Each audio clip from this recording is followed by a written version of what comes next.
नमस्कार दोस्तों, पाथफाइंडर पर आप सभी का स्वागत है। दोस्तों, हम मना रहे हैं आज़ादी का अमृत महोत्सव। देश को आज़ाद हुए 75 साल हो गए हैं और इन 75 सालों में कभी ना कभी हम सभी के दिमाग में ये प्रश्न ज़रूर आया होगा कि अगर गांधी जी ने नेहरू को समर्थन नहीं दिया होता तो कौन होता भारत का पहला प्रधानमंत्री।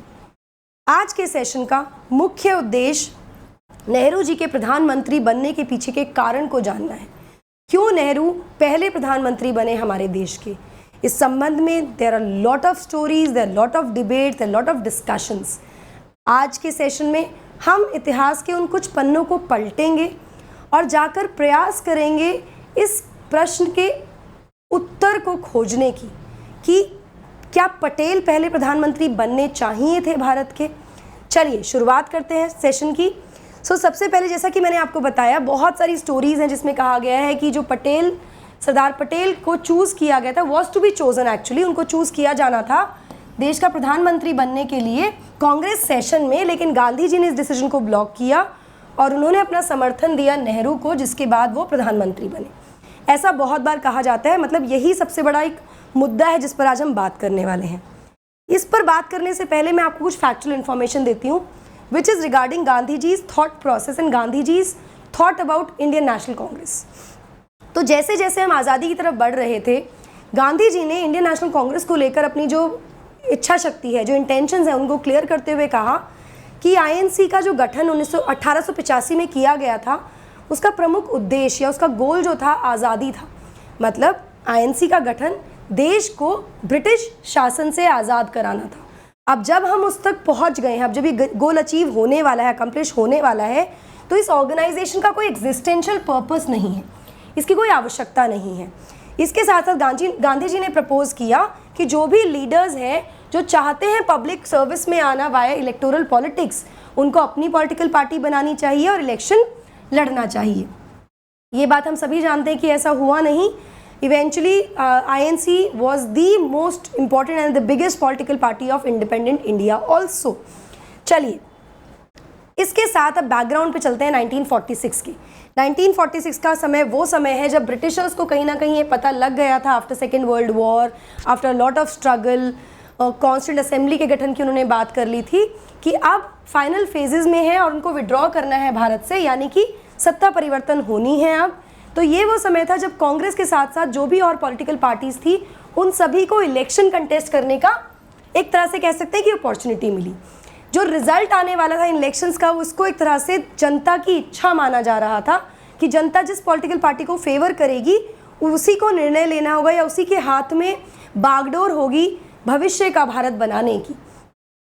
ठीक है, अब कांग्रेस की परफॉर्मेंस इन इलेक्शंस में बहुत ज़्यादा ओवरवेलमिंग थी, बहुत अच्छा परफॉर्म किया। इससे ये क्लियर हो गया कि कांग्रेस एक लीडिंग रोल प्ले करने वाली है भारत के भविष्य का निर्माण करने के लिए। इलेक्शंस की बात करें, कॉन्स्टिट्यूएंट असेंबली बन चुकी है, इंटरिम गवर्नमेंट की बात कर रहे हैं यहाँ पर हम। यहीं पर मुस्लिम लीग ने भी अच्छा परफॉर्म किया, जो मुस्लिम रिजर्व सीट्स थी, और जिससे उनको एक और कहते ना आँख को हवा मिली कि उन्होंने फिर से अपनी डिमांड को और बढ़ चढ़कर कहा एक सेपरेट पाकिस्तान बनाने की, पार्टीशन की। यहाँ पर मैं आपको बता दूं, अभी तक कोई पाकिस्तान नहीं है। 1946 की हम बात कर रहे हैं, अभी सिर्फ एक ही देश है भारत, और देश के अधिकतर लीडर्स, अधिकतर नेता यही चाहते हैं कि ये ऐसे ही रहे और इसका पार्टीशन ना हो, इसका बंटवारा ना किया जाए। जब कांग्रेस की सरकार बनी, कांग्रेस को पावर मिली, तो इस पावर के साथ ये क्लियर हो गया कि कांग्रेस का जो प्रेसिडेंट होगा उसकी पोस्ट, उसका पद बहुत महत्वपूर्ण हो जाता है। Now I am not saying कि यहाँ पर हम पीएम चुन रहे हैं, हम यहाँ कांग्रेस के प्रेसिडेंट चुनने की बात कर रहे हैं। अब कांग्रेस का प्रेसिडेंट जो लीडर है वो हो सकता है प्रधानमंत्री बने इवेंचुअली, बट ये कंपल्सरी नहीं है, ये कहीं लिखा हुआ नहीं था कि ऐसा होगा। इस इलेक्शन के समय ऐसा कहीं लिखा नहीं था, कहीं पर हमारे पास ऐसा प्रूफ नहीं जिसमें लिखा है कि जो प्रेसिडेंट होगा वही प्राइम मिनिस्टर बनेगा, लिखित में कहीं नहीं था। ये अजम्पशंस हैं, या हमने सोचा, हमने बिलीव किया इस चीज़ को कि जो प्रेसिडेंट बनेगा वही आगे बढ़कर प्राइम मिनिस्टर बनेगा। ठीक है, सो कांग्रेस ने, जब कांग्रेस के प्रेसिडेंट की जो पोस्ट है वो इम्पॉर्टेंट हो गई, यहाँ पर Abdul Kalam Azad was the president for like 4, 5, 6 years. तो अब गांधी जी ने अपनी इच्छा जाहिर की और उन्होंने कहा कि भाई अब कांग्रेस को एक नए प्रेसिडेंट की आवश्यकता है, जिसके लिए इलेक्शन होना चाहिए, जिसके लिए इलेक्शन की तैयारी हुई। 1946 में एक इंटरनल इलेक्शन किया गया आईएनसी के प्रेसिडेंट को चुनने के लिए।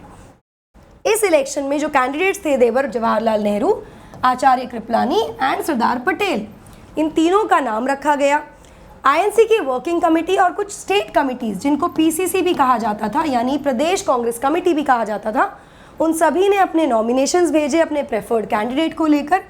इस नॉमिनेशन में 15 कमिटीज जो थी पीसीसी, उन्होंने उनमें से 12 कमिटीज ने सरदार पटेल का नाम रेकमेंड किया, 2 ने सजेस्ट किया कृपलानी का नाम और एक ने अपना नाम दिया ही नहीं, सजेस्ट ही नहीं किया। नाउ द क्वेश्चन कम्स कि इन कमिटीज ने ऐसा क्यों किया, क्या कारण रहा कि इन कमिटीज ने सरदार पटेल के नाम को प्रेफर किया। तो आंसर बहुत ही सिंपल है, बिना किसी कॉन्स्पिरेसी के। नेहरू 1946 से पहले 3 बार कांग्रेस के प्रेसिडेंट रह चुके थे और सरदार पटेल केवल 1 बार कांग्रेस के प्रेसिडेंट बने, पहली चीज़।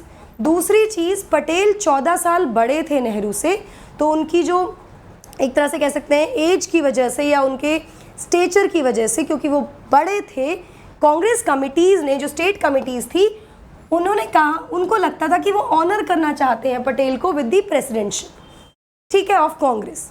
जस्ट आज़ादी से पहले वाला जो इंटरिम गवर्नमेंट बनेगी या जो भी आज़ादी से पहले के उस ड्यूरेशन में ये कांग्रेस की प्रेसिडेंटशिप की बात हो रही है। तो basically it was to honour Patel number 1 and also Patel, क्योंकि एक ही बार प्रेसिडेंट बने थे और नेहरू 3 बार बन चुके थे। इस कारण से इन स्टेट कांग्रेस कमिटीज़ ने प्रपोज किया पटेल का नाम। यहाँ पर कहीं पर भी ये नहीं है कि they were voting to select the PM of India, वो देश का प्रधानमंत्री नहीं चुन रहे थे यहाँ पर। दूसरा, वो ये बिल्कुल भी नहीं मानते थे कि नेहरू वॉज लेस मेरिटोरियस, कि नेहरू इक्वली गुड नहीं है, ऐसा नहीं मानते थे वो। और ये बात बहुत सारे जो हमारे हिस्टोरियंस हैं उन्होंने इसको एडमिट भी किया, एक्सेप्ट भी किया है, एक तरह से वेरीफाई भी किया है, ठीक है। Now was it justified to vote for Patel? क्या इस स्थिति में पटेल के लिए वोट करना जस्टिफाइड था? तो बिल्कुल सही बात है, येस इट वॉज करेक्ट। भाई उनकी उम्र का भी देखा गया कि 14 साल बड़े हैं, सीनियरिटी के आधार पे भी, साथ साथ वो एक ही बार कांग्रेस के प्रेसिडेंट बने हैं। लेकिन इसके बाद ऐसा क्या हुआ कि गांधी जी ने इंटरवीन किया और उन्होंने नेहरू का नाम पुश किया, क्योंकि गांधी जी ने ऐसा किया, गांधी जी ने नेहरू का नाम पुश किया। इस सबसे पहले एक छोटा सा इंसिडेंस है जहाँ पर जब ये कमेटी का रिजल्ट आया सामने प्रेसिडेंट के लिए, जिसमें 15 में से 12 कमिटीज़ ने सरदार पटेल का नाम दिया, गांधी जी ने जवाहरलाल नेहरू को बताया, quote unquote, no PCC has put forward your name, only a few members of working committee has. ये बात गांधी जी ने नेहरू जी को बताई, जिसके बाद शायद गांधी जी की अपेक्षा ये थी कि नेहरू जी कहेंगे कि ठीक है, फिर सरदार पटेल को ही प्रेसिडेंट बनना चाहिए। लेकिन यहाँ पर Pandit Nehru was in complete silence, वो बिल्कुल चुप हो गए। इसके बाद गांधी जी को ये बताया गया कि Jawaharlal will not take the second place, वो दूसरा नंबर की पोजीशन पर नहीं आएंगे यहाँ पर। तो गांधी जी ने पटेल को विड्रॉ करने के लिए बोल दिया अपना नॉमिनेशन, कि आप अपना नाम ही हटा लीजिए। अगर पटेल का नाम हट जाएगा तो कृपलानी जी ने भी अपना नाम हटा लिया गांधी जी के कहने पर, पटेल ने भी अपना नाम हटा लिया, तो कौन बनेगा president? It will B Pandit Nehru. President बनने की बात हो रही है अभी भी यहाँ पर। इस पर राजेंद्र प्रसाद ने गांधी जी को के लिए कहा कि गांधी जी ने एक बार फिर से अपने ट्रस्टेड लेफ्टिनेंट को सैक्रिफाइस कर दिया है for the sake of glamorous Nehru. साथ में उन्होंने ये भी कहा कि Nehru would follow the British ways. ये कोट अनकोट स्टेटमेंट्स है जो उन्होंने एक्चुअली दी हैं। जब Rajendra Prasad once again phrase use कर रहे हैं तो यहाँ पर वो उन इंस्टेंसेस की बात कर रहे हैं, उन एपिसोड्स की बात कर रहे हैं, उन सेशंस की बात कर रहे हैं कांग्रेस के, जहाँ पहले भी ऐसा हुआ है कि गांधी जी के कहने पर Nehru became the president and Sardar Patel withdrew, उन्होंने अपना नामांकन वापस लिया, जो पहले हो चुका था और अब 1946 में भी हो रहा है कि नेहरू को प्रेफरेंस दी जा रही है, ऐसा राजेंद्र प्रसाद जी के द्वारा कहा गया। नाउ गांधी जी ने नेहरू को क्यों ट्रस्ट किया या उनको फेवर क्यों किया? शुरुआत से ही सभी जानते हैं गांधी जी काफ़ी ओपनली फेवर करते थे नेहरू को, और गांधी जी ने अपने इस फेवर करने का जो रीज़न है उसको एक्सप्लेन करते हुए, रैशनल जो है उसको एक्सप्लेन करते हुए कहा है कि Jawaharlal cannot be replace today. Jawaharlal को अभी रिप्लेस नहीं कर सकते जब हम सत्ता परिवर्तन की बात कर रहे हैं, जब हम चार्ज लेने वाले हैं from the Britishers. He is a harrow boy, a Cambridge graduate and a barrister. मतलब उनकी जो क्षमताएं हैं उनके बारे में, उनकी जो पोटेंशियल है उसके बारे में बात करते हुए कहा। एंड उन्होंने कहा कि इस तरह का व्यक्ति हमें आवश्यक है to carry on the negotiations with Englishman. ऐसे ही व्यक्ति की आवश्यकता है फिलहाल देश को जो ब्रिटिशर्स के साथ नेगोशिएट कर सके जब सत्ता परिवर्तित हो रही है, जब हमें हैंड ओवर की जा रही है देश की गवर्नेंस। यहाँ पर मैं आपको क्लियर करती हूँ कि गांधी जी ने कहीं पर भी कभी भी पटेल की क्षमताओं को कम नहीं आंका। उन्होंने नेहरू को फेवर करने के लिए अपना रीज़न दिया, लेकिन पटेल क्यों ऐसा नहीं है या वो इक्वली कॉम्पिटेंट नहीं है, ऐसा कभी भी नहीं कहा गया। नाउ इसके अलावा गांधी जी को ये भी लगता था कि नेहरू एक बेटर चेहरा है विश्व भर के लिए अब्रॉड, और वो एक बहुत इंपॉर्टेंट रोल प्ले कर सकता है भारत के अंतर्राष्ट्रीय अफेयर्स के संबंध में जो फ्यूचर में होंगे। इसके साथ साथ गांधी जी के अलावा अगर मैं बात करूं तो मौलाना आज़ाद ने भी नेहरू के नाम को प्रपोज किया, एंडोर्स किया केवल 3 दिन पहले जब लास्ट डेट थी नॉमिनेशन की। और ये बात उन्होंने अपनी ऑटोबायोग्राफी में लिखी है जो पब्लिश हुई थी 1959 में उनकी मृत्यु के बाद, जिसमें उन्होंने कहा कि सारी स्थिति को जांचते हुए, सभी सिचुएशंस को देखते हुए मुझे ऐसा लगा कि सरदार पटेल सही व्यक्ति नहीं होंगे इन कंडीशंस में कांग्रेस के प्रेसिडेंट बनने के लिए, तो ऐसी स्थिति में Jawaharlal should be the new president. ऐसा मौलाना आज़ाद द्वारा भी कहा गया है। Now ultimately Nehru became the president of Congress. Kripalani ने नाम वापस ले लिया, पटेल को का नाम विड्रॉ करा दिया गया गांधी जी के द्वारा।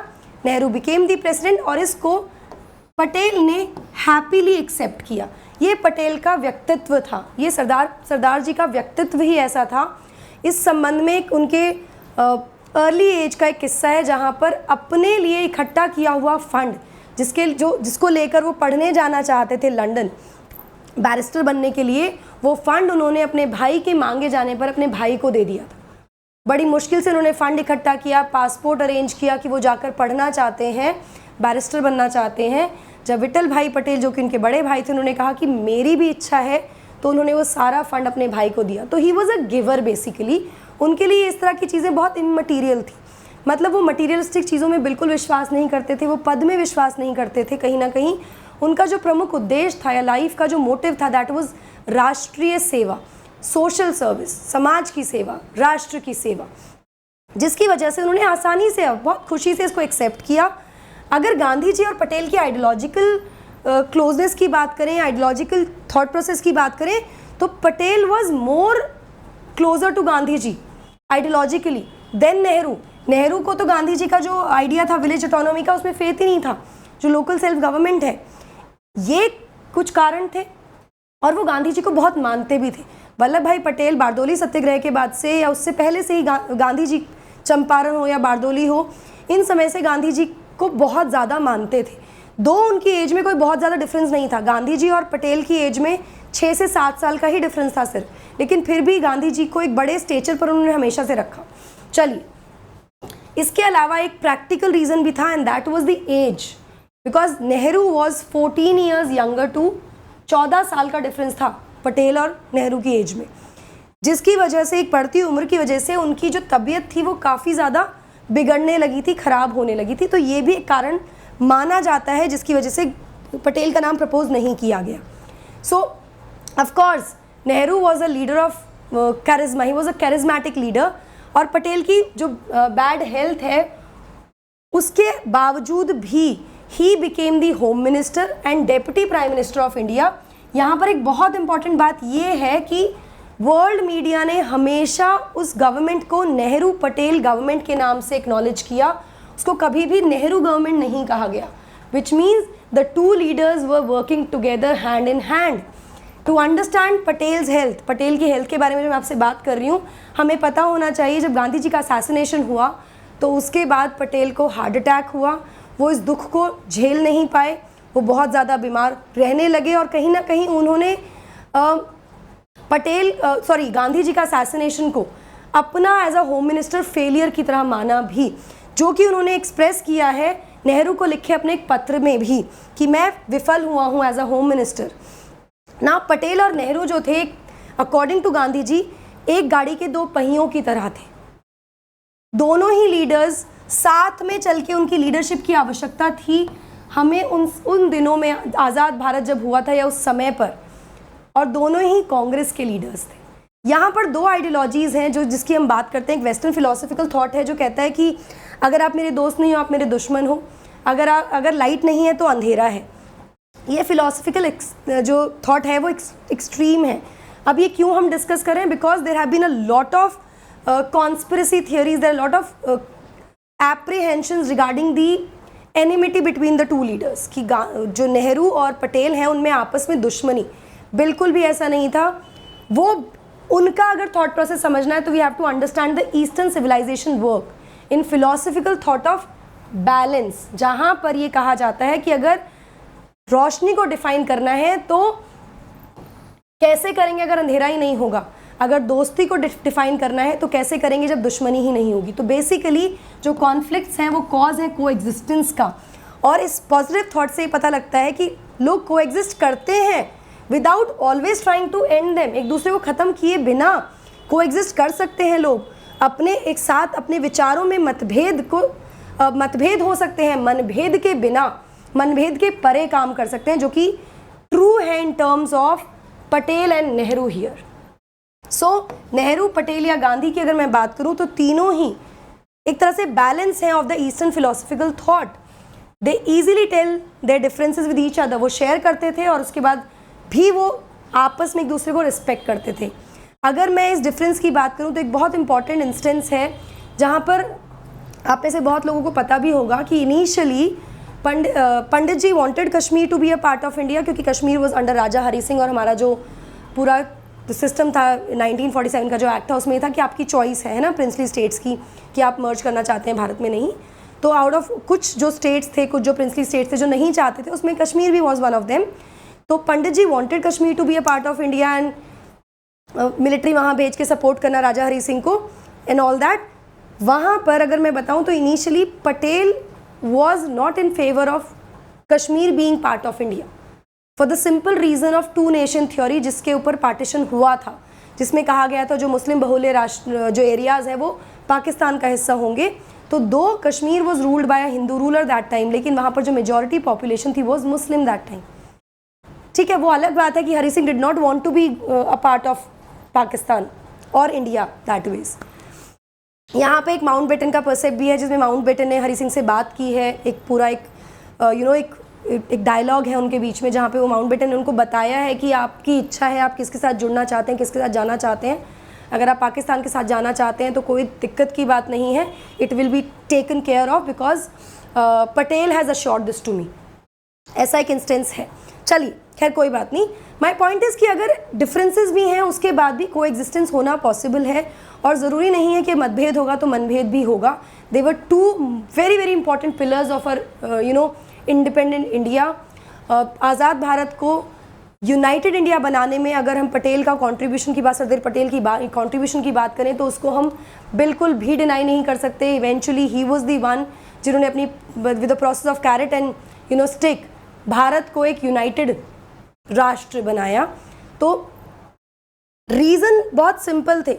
देखिए, as was one factor, the charisma of Pandit Nehru was one of the factors why Gandhi ji wanted him to be the president of Congress and later on he became the prime minister. दूसरा एक important चीज़ मैं आपको बताती हूँ कि after Gandhi ji assassination heart attack हुआ पटेल का, और उसके 1950 में पटेल हम सबको छोड़कर चले गए। तो जब जनरल इलेक्शन हुआ 1951-52 पटेल was not there, तो he could not have been the first prime minister in any case. It would have been the leader who was there that time, and it was Pandit Nehru, जो eventually remained the prime minister till his last breath. This is how this has happened. Now I leave up to you कि आप इसमें क्या decision लेते हैं, क्या decide करते हैं। Before winding up guys, आप मुझे follow कर सकते हैं पाथफाइंडर के टेलीग्राम चैनल पर। आप मुझे अनअकैडमी ऐप पर भी फॉलो कर सकते हैं। एनरोल करने के लिए आपको सिर्फ मेरा कोड यूज़ करना है NDLive10। UPSC CSE notes link description box में दिया है, आप सैम्पल डाउनलोड कर सकते हैं। अनअकैडमी से जुड़कर आपको बेहतरीन ऑफर्स मिलते हैं along with the results. Price hike 19 अगस्त को होने वाला है, अभी जाइए एनरोल कीजिए with my code ND Live 10। Batches 18 अगस्त से शुरू हो रहे हैं दोस्तों। लोन फैसिलिटी आप अवेल कर सकते हैं विद 0% EMI। कॉम्बैट कल सुबह 11 बजे होने वाला है, अभी जाकर एनरोल कीजिए। अनअकैडमी प्रयास 2022 ऑफलाइन मॉक टेस्ट सीरीज शुरू हो रही है 22 से 25 अगस्त के बीच में। टाइमिंग होगी 9 बजे से 5 बजे। 3 सेंटर्स पे, offline centres Delhi, Jaipur and Lucknow. अभी जाकर एनरोल कर लीजिए। CSC एश्योर, जहां 2 साल के सब्सक्रिप्शन पर आपको 1 साल का एक्सटेंशन मिल रहा है अनअकैडमी की तरफ से। ऑप्शनल कार्निवाल, अगर आप नहीं जुड़े हैं तो जल्दी जुड़ जाइए, अपने ऑप्शनल को और ज़्यादा स्ट्रॉन्ग कीजिए। So that is it from my side. Now I leave up to you to decide कि क्या होना चाहिए था, इसका सोल्यूशन क्या है। I hope you've got the insight of what has actually happened, what is the reality। और आप क्या सोचते हैं सबके बारे में, ज़रूर मुझे कमेंट सेक्शन में बताइएगा। Don't forget to like, share and subscribe to the channel. Also a very happy Independence Day to all of you in advance on the eve of Independence Day. We are doing this session. That's it. God bless you. Jai Hind.